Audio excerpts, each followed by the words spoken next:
بسم اللہ الرحمن الرحیم۔ گھر میں داخل ہوتے وقت کی دعا۔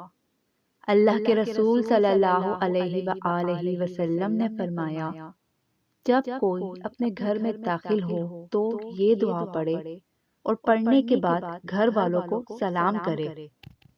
حضرت جابر رضی اللہ تعالیٰ عنہ سے روایت ہے کہ رسول اللہ صلی اللہ علیہ وآلہ وسلم نے فرمایا کہ جب انسان اپنے گھر میں داخل ہو کر اللہ کا ذکر کرے اور کھانے کے وقت بھی اللہ کا ذکر کرے تو شیطان اپنے ساتھیوں سے یوں کہتا ہے کہ یہاں نہ رات کو رہ سکتے ہو اور نہ ان لوگوں کے رات کے کھانے میں سے کچھ پا سکتے ہو، اور اگر گھر میں داخل ہوتے وقت اللہ کا ذکر نہیں کیا تو شیطان اپنے ساتھیوں سے یوں کہتا ہے کہ یہاں تمہیں رات کو رہنے کا موقع مل گیا اور کھانے کے وقت بھی اگر اللہ کا ذکر نہیں کیا تو شیطان اپنے ساتھیوں سے کہتا ہے کہ یہاں تمہیں رات کو رہنے کے ساتھ ساتھ کھانا بھی مل گیا۔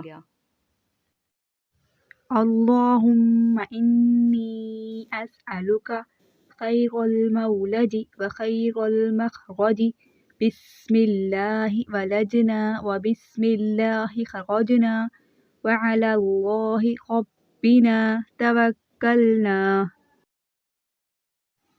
ترجمہ: ہے اللہ، میں تجھ سے اندر آنے اور باہر جانے کی بھلائی طلب کرتی ہوں۔ اللہ کے نام سے ہم اندر آئے اور اللہ کے نام سے ہم باہر نکلے، اور اللہ پر جو ہمارا رب ہے ہم نے بھروسہ کیا۔